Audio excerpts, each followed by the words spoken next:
কি ব্যাপার পুতুরে, তুমি কি কিছু ভাবতাছো? না মানে ও বুঝতে পেরেছি।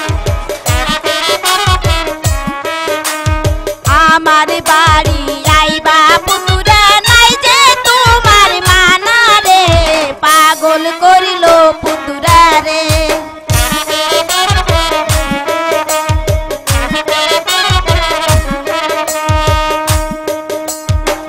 সব কথা কইছেন গো বাউল, লজ্জাতে যাই মরি গো, আমি আপনার পুতুরা গো।